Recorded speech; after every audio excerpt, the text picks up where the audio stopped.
So hello everybody who is joining us either watching or listening on the podcast, whichever way you're accessing this content. Welcome to another person-centered conversation from the person-centered practice community. I think this might be like the fourth or fifth one that we're going to be releasing. Well, we hope we'll release this. We haven't recorded it yet, so we don't know how it's going to go or which direction it's going to go in.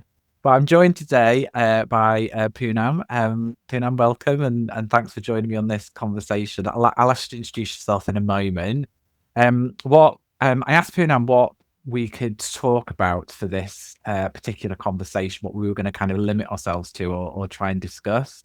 And Punam suggested talking about the human condition, which is a narrow topic to cover in a 50-minute kind of podcast episode. So that's what we're going to try and discuss today. And I'll introduce that topic in a minute in a little bit more detail. But Poonam, do you want to introduce yourself to anyone who doesn't know you or? That could be a fair amount of people. I'm fairly anonymous. Hello, afternoon, everybody, wherever you might be in the confines of this ever-expanding counselling and psychotherapy universe. My name is Punam Farmah, and I'm live and picking here in Middle Earth in Birmingham. I'm a person-centered counsellor, and I also teach counselling as well. So I don't know, in fairly Greek fashion, ancient Greek fashion, I try to corrupt the youth for tomorrow. And in counselling and psychotherapy, that's a fairly interesting gig, I think. Thank you. So we just thought it'd be interesting to have a conversation and just kind of see how each of us connects with this particular topic. So when you suggested the human condition, I was kind of thinking, oh my goodness, like what are we actually going to talk about here? And so if you kind of Google it and look it up and kind of see what does AI or Google kind of tell you that the human condition is? The human condition it's been plaguing poets, storytellers, scientists, counsellors since the dawn of time, really, isn't it? And be it in literature, be it in movies, everything is about the human condition. Yeah. And here we are, two therapists sat over Zoom talking about the human condition. What does it mean to connect with one another? So you are hundreds of miles away up north, Dr. Blundell. And yet you and I have connected. And we connected many moons ago with a single tweet of all things. And, that human connection between you and I, we've met each other a handful of times. And it's always been, what do we mean in this universe, this ever-expansive universe? What is it that our lives have that connects the both of us? And the human condition, more broadly speaking, as I say, it's been plaguing people for centuries. But I'm going to misquote Shakespeare to you now, Dr. Blundell. And, what was that line from, is it Hamlet, to be or not to be? That is the question, to face the slings and arrows of an outrageous fortune. And being, as a person-centered human being and counsellor, for me, it's a philosophy, it's a way of life. So what does it mean to be, to live my life in a way that actualizes my potential? What is it to work with somebody, be it as a clinician, as a counsellor? There's probably people bristling at the very word clinician, or to be a tutor and to be in Team Potato. We all know about Rogerian potatoes, or at least I hope we know about Rogerian potatoes, being kept in the basement to have the optimal conditions. If the human condition is a state of being, and we are here to actualize our potential, to moving with our teleos and our eudaimonia, just throwing in a bit more Greek for you, what does that actually mean? And we can Google it, figuratively or not, until, the proverbial cows come home. But what does it mean to be human? And I love that you chose this as a topic, and then how I panicked in terms of how on earth are we going to cover human life, birth, learning, emotion, aspiration, reason, morality, conflict, death, all of biology, literature, philosophy, psychology, religion. That's what Google tells me is the part of the human condition. And I suppose it's interesting. We might talk a little bit about this later. As soon as we started to talk about the human condition, I kind of then started to think, well, hold on, there's lots of stuff going on now around about post-humanism and kind of what it means beyond the human. So we might kind of interlink with some of that. But I suppose maybe, because maybe people don't know you, can you say how you did connect with the person-centered approach in your own life and kind of what that meant to you? Rebellion, growth, and recalibration of life and the world as I knew it. I mean, I come from the South Asian community. There's ways in being in the South Asian community, be it interject conditions of worth, cultural and collectivist cultures rather than individualistic cultures. There's a whole load of, there's a lasagna, never mind potatoes, a lasagna of different things. And for me, the rebellion was about, who am I? Who could I be? Who do I have the potential to be? And I don't know whether this fits. I spend half of my life pretending to be James Bond, taking risks, being adventurous, finding out what gives my life colour and va-va-voom, what puts a smile on my face. And who can I be with authenticity? What is it that motivates me to do what I do? And so my calling to the person-centered approach, and if I can say that, my job is a vocation, be it as a teacher, be it as a counsellor. It's like, oh, this is shiny. This is interesting. And you know what? I feel good doing this. I feel good reading about it. I'm a bookworm. So, reading Carl Rogers' great big tome of a book was really interesting. And being trained of this is how you could look at life. And it's about you. The very first proposition, if I get it right, the organism at the centre of their own phenomenological field. You are the centre of your own universe. And I say this to my students. If someone tells you that you are not the centre of your own universe, they are lying to you. So finding out who you are in this, massive place of a universe. The person-centered approach was a illumination, a torch going off, and kind of illuminated the path that I found myself walking on. I mean, it's such a, I feel like I hear that a lot when I talk to practitioners who are passionate about the person-centered approach, that there's something that they connected with. I was also really interested there, you were talking about, because one of the critiques around person-centered is about that individualistic kind of westernized view of the self. But you were saying there that you come from like a collectivist culture, and yet connect with this. And I was just wondering how those things kind of it's marry a up for you. really, really complex thing, because it's like having a foot in two camps. And it's cultural identity is a very complex thing. And historically, culturally, therapy as a Northern American white European discipline is at odds with what is in South Asian, Far East, Middle East, etc. And I'm not going to sit here and pretend I can get world peace with that. But it's a case of, it's a reconciliation. For me, there's lots of different aspects of those cultures and identities that can go in together. And for some, understandably so, there is conflict. But it's also about flexibility and individuality. I can be one of something or none of something or everything. That's up to me, and how, a bit like, what's his name, Piaget, in terms of the active scientist in the world around me, and what chimes with me, what resonates with me, what can I absorb in my self-concept that I agree with, whereas there's other things that I don't need to assimilate and accommodate because they just don't fit. So for me, it's interesting double helix in a kaleidoscope of experiences, really, and choosing what gives my life va-va-voom. How do I live this day? And so there's interconnections between your collectivist culture and the westernized idea of self, if you like, and where you found a place where those things, different aspects of those things, rest within you. Yeah, the different aspects, different configurations, I guess. Melons and Thorns might have a different view on it, but it's who am I to whom? Who am I to myself? And to be authentic with it. And yes, there's going to be people who go, hang on a minute, this isn't, where you come from or how you do things. It's like, surely it's up to me. I can define me, who I am, how I am, etc., etc. So for me, it's a interesting accommodation and equilibrium. It doesn't mean it's concrete, but it's quite flexible, really. What one of the questions that we'd also had then was, what aspects of the person-centered approach do you find challenging, particularly? It's always that advice and non-directive thing of, you should do this, you could do that, have you tried this? And I think I will always find that a difficult thing. And it's a case of, these are all your ducks, these are all your options. How do you want to rearrange them? Where do you see these ducks sitting? So I think for me, it's that sitting on the hands, kind of not moving someone's figurative ducks, I think. Having autonomy and agency. What if your client doesn't know what autonomy means or feels, or I don't know if there's a Punjabi word for autonomy and agency. There's certainly not one for counsellor. So I think that definitely the epistemic kind of distance between a clinician, counsellor, and in that person-centered universe. I'm just thinking about that complete different frame of reference of I was speaking to some students about this the other day.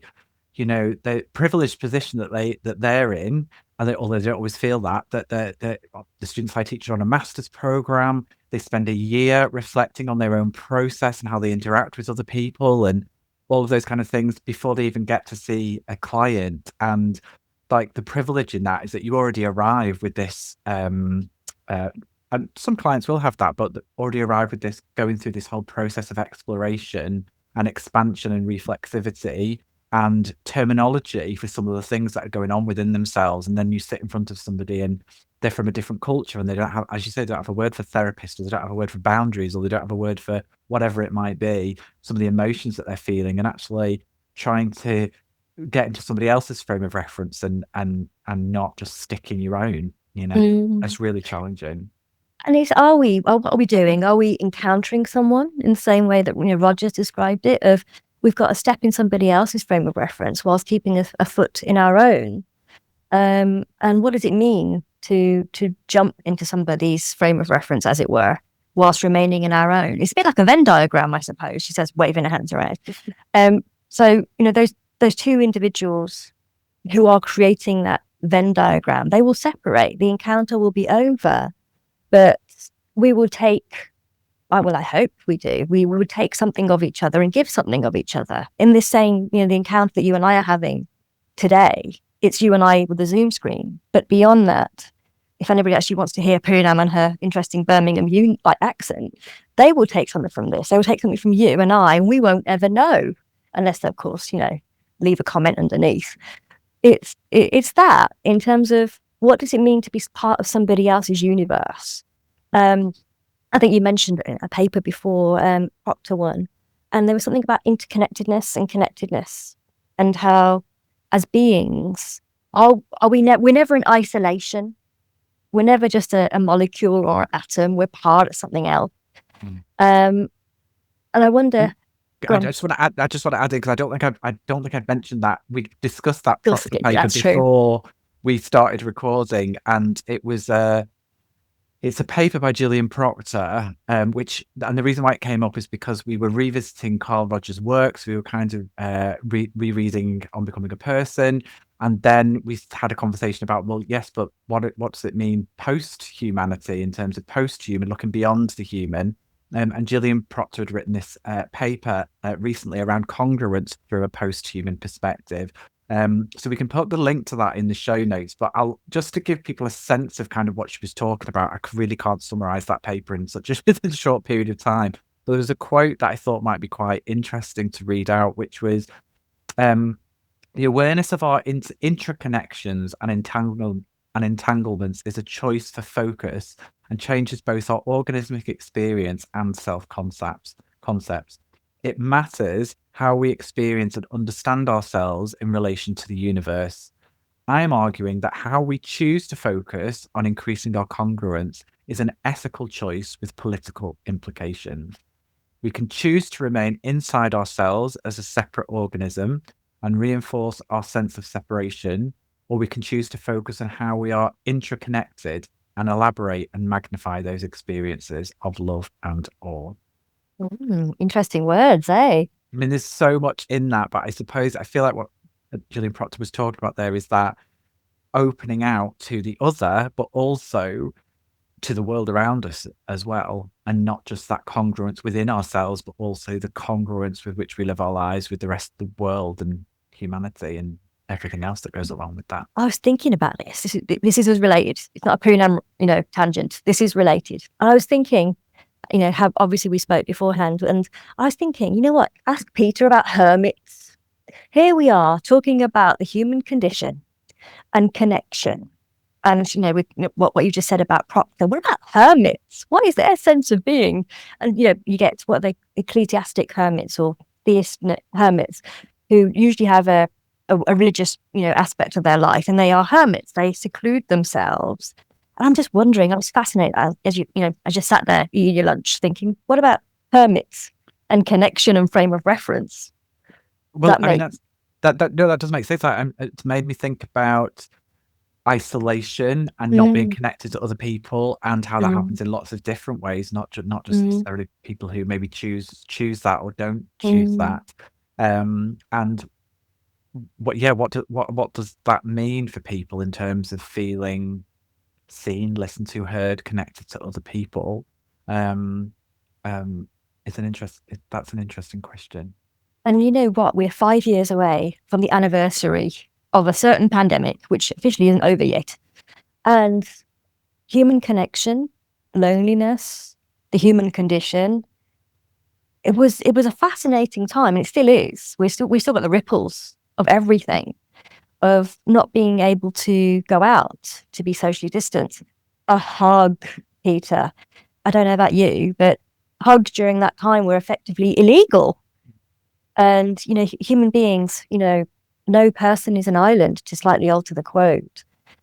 It's human connection is fascinating.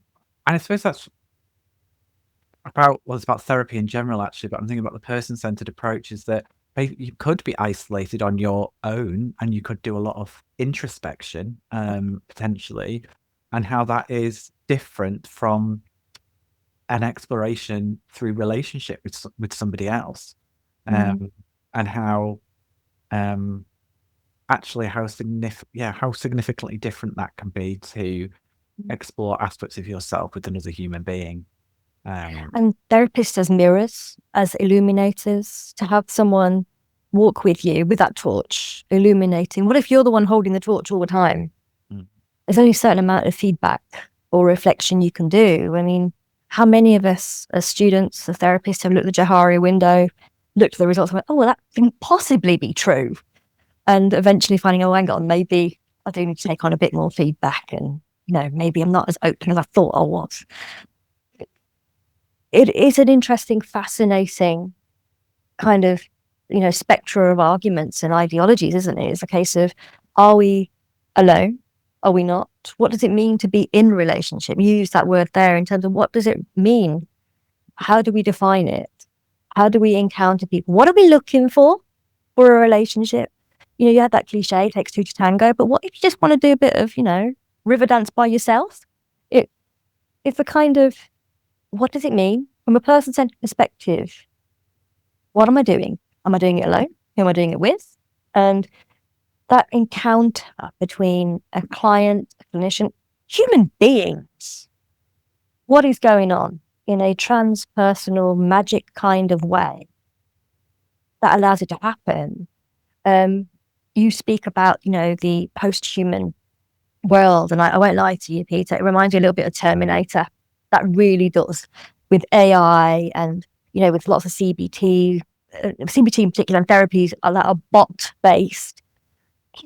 It's quite scary, really. I mean, imagine you and I sat in front of a android therapist. What would that be like? And I absolutely get that, and there is definitely part of that terrifies me, because I'm like, actually, that's where is the human connection in that? And then there is also part of it where I feel like, do I have a prejudice against AI technology and AI therapists? And um, have seen and witnessed people use AI in creative ways to help their own process and explore aspects of themselves. And that does not mean I'm like supportive of AI and everything that it's going to do. But maybe it does change the Mm. notion of what it means to connect with another being. Mm. Being, and Oh, we're talking about humans. What about horses or other farmyards of animals? It's a case of, with what is being? Is it purely human? Is it and, something and else? and maybe that's also maybe something I think that post-humanism is talking about, and kind of what Gillian Proctor's talking about in that article, in terms of when we're doing person-centered therapy, and obviously the focus is on the person, on the client, in what's happening in that relationship. But sometimes maybe could that make us blinkered to other aspects of being, that aren't just about people and the person. Mm. and expanding out to something that's maybe more, not more, greater connection with more than just relationships. I don't want to say more than. I want it. It's a different way of connecting, maybe. Yes, and I think, what is it? How do we label that? How do we identify something that our beautiful human brain hasn't quite computed yet? And AI is interesting because it learns from humans. So it's, by virtue of what it is limited by human imagination. So, it could be everything and anything. And also can't function necessarily without it. Absolutely. Well, it can, I suppose. It can actually function now, but I suppose what you're feeding into it. Yeah. Yeah. And what purpose does it serve? I feel like you're giving me more questions than you are. I had all the answers, but surely as a therapist, I'm not meant to give you all the answers. Surely that is part of the deal, right? I help you get the question and then we answer them together. One of the things we also did with, I know we got through different parts of it, but we both kind of reread Rogers on Becoming a Person. It's a big book. You could use that as a doorstop if you really wanted to. It is a big book, but it's like we were talking about before we came on that it's nice to revisit some of the text, some of the kind of work of Rogers, even though we've kind of read them before, and kind of look at them afresh, I suppose. And one of the things that I noticed or was talking about, and I was laughing because you were asking so many questions here, and for me that was like an indication of like we're in this space of we don't know, we're questioning, we're querying, and kind of what it's all about. And one of the things that I was reading in Rogers is sometimes it's critiqued Rogers' theory for being very kind of static, and it doesn't shift, and it's kind of like not expansive. And just reading in some of Rogers' work, one of the quotes that I was looking at was that and he writes this: "I am sure that I do not see it clearly or completely, since I keep changing my comprehension and understanding of it. I hope you will accept it's a current and tentative picture, not something final." And that's when he was talking about the process of therapy and kind of what happens. And I thought it was interesting to read that and kind of think, actually, yeah, Rogers was not kind of like this is the final thing, and this is how we need to view the world. Actually, it was an ongoing formulation, an idea about what might be going on in the therapy process. I think as humans we are always evolving, and Rogers, in my mind at least, came from, hang on a minute, and agnosticism of a kind. I don't know this, I don't know that. What do I know, and what position am I in? It is data driven in a soft empirical kind of way. I think it's lovely. He says, here's an idea. It's not the fully baked one, but, have a crack at it and see what happens. It's a bit like you could have, is a recipe for a Victoria sponge ever fixed? Everybody changes Victoria sponge. And isn't the cake always different no matter who makes it? And always delicious. Yeah. Well, so if you, mostly. If you like Victoria sponge. If you like that. Other cakes are available. I quite like Black Forest Gatto myself. But I think that's a really lovely, it's not a cop-out. I won't say that. This is ever-evolving nature of human beings. And we haven't got to a point yet of perfectionism. Is that even possible? Is it an introject? Who knows? But it's a very phenomenological, this is what I've got, take it or leave it kind of thing. It's that vulnerable kind of offering. And I guess, yeah, I understand that, there's a criticism to be made of it's not fixed. We can't test it. It's not finite. What do you want me to do with this thing? And I think that then kind of bypasses the human condition, the human experience of the here and now that he talks about. So I think that's a really lovely reflection, actually. Are you now thinking of person-centered cake, Peter? Person-centered cake, what would that look like? I'm not sure. Post-human cake. Answers on a postcard, please. There are no prizes.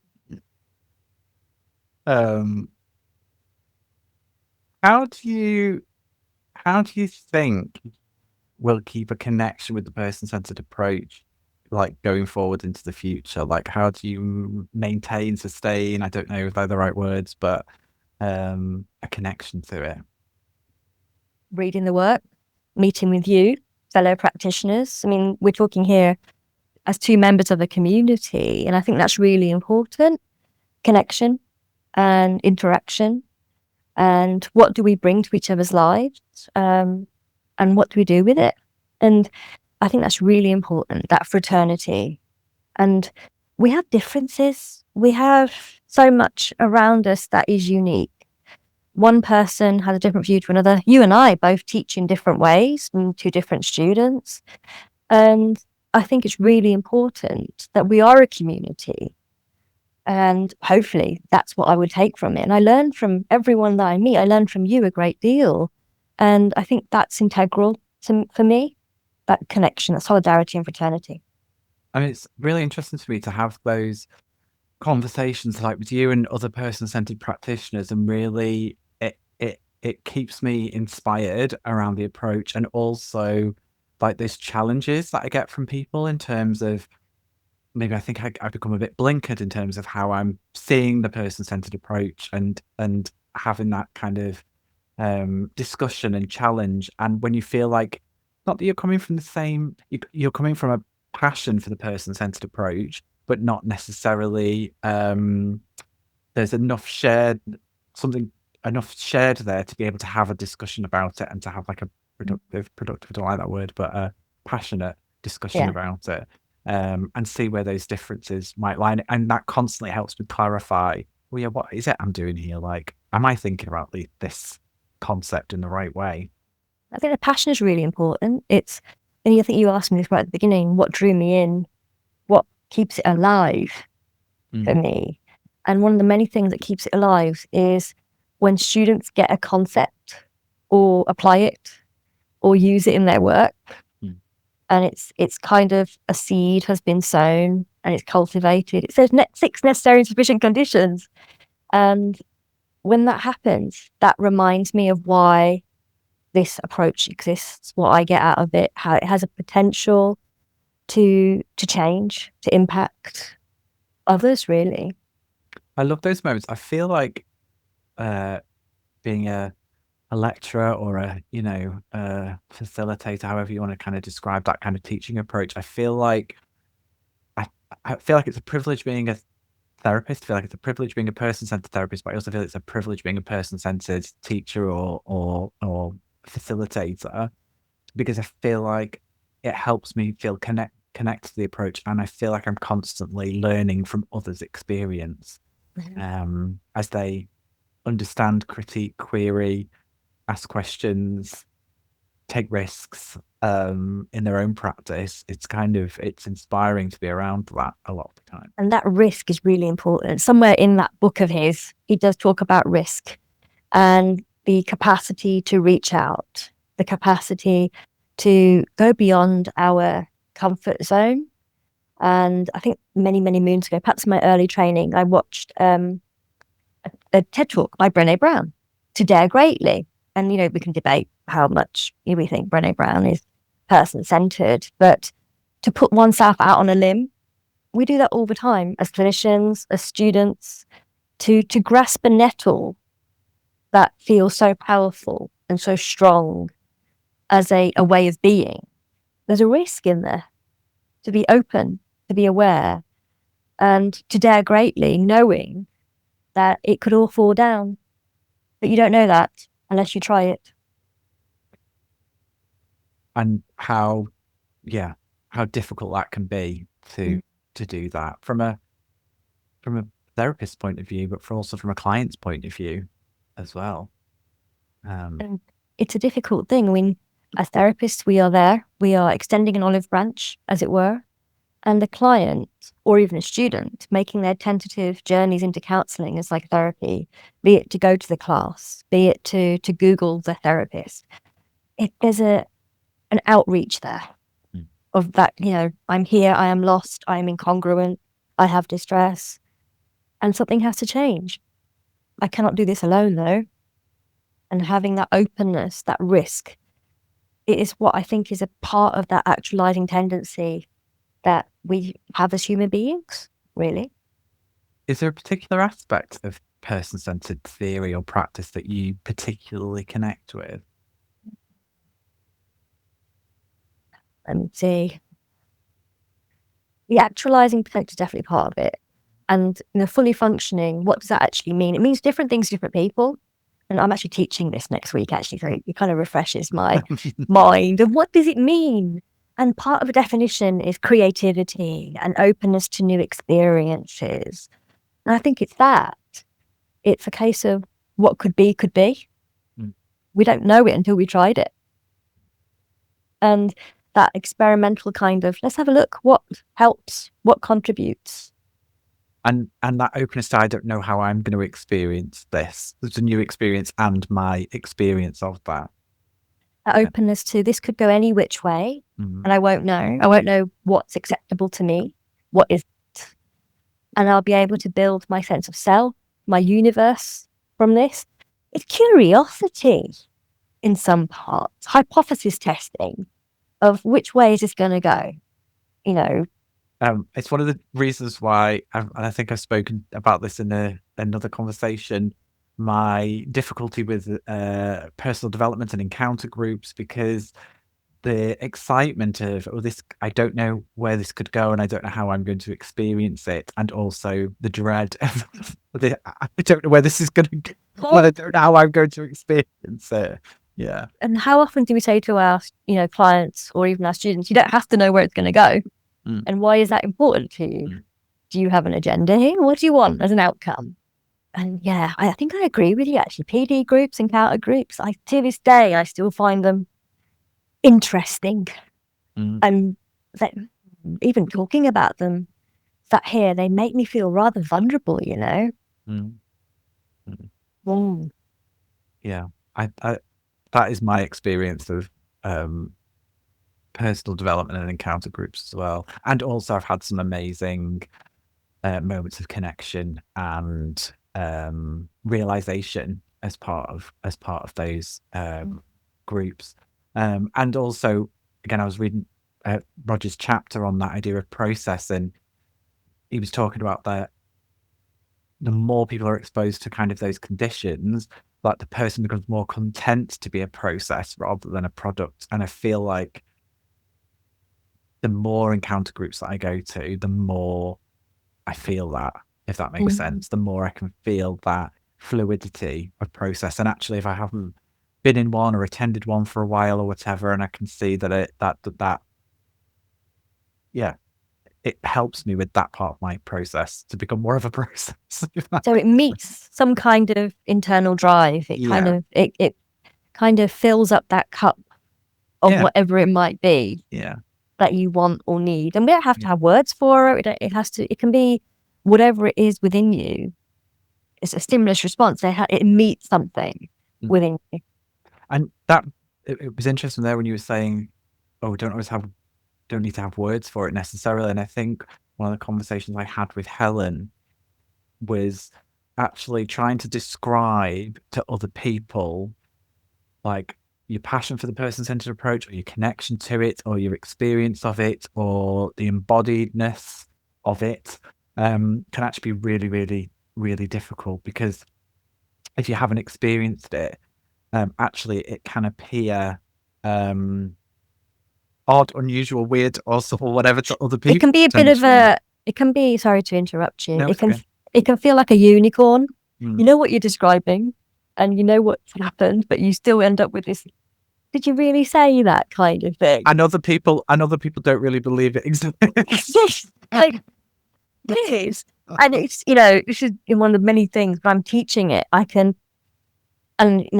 said I'm teaching next week. It's that phenomenological experience of being there and looking at it and delivering it. And it goes from being, this is going to sound really pompous, and I apologize.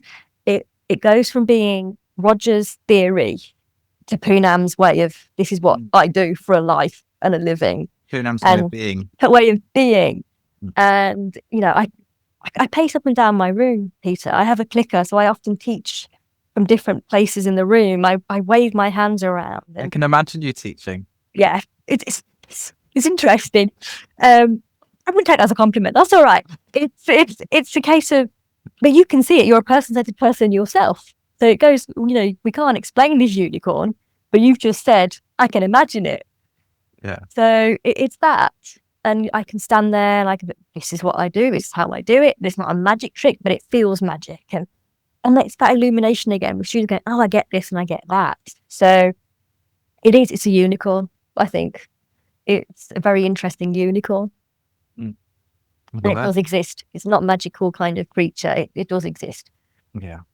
I feel like I was thinking about the conversation that we've had, and I'm wondering if it will make sense to people, because I feel like we've gone up in so many different directions, but also it is a person-centered conversation. And I feel like this is the type of conversation I have with lots of different people, not exactly this conversation, but that kind of passion for the approach and kind of what it means. I'm wondering, that feels like a kind of a nice point to kind of end on. Unless there was anything else that we haven't covered that you felt like you. I feel like we've covered everything and nothing. And nothing in between. There you go. That's the human condition, the vast expansiveness of it. Yeah. Punam, it's been absolutely fantastic. And hopefully there will be some other people who kind of want to have these person-centered conversations. So if you're interested, send us an email and we will send you details. And if you want to respond to kind of our conversation or have one of your own, then you could let us know.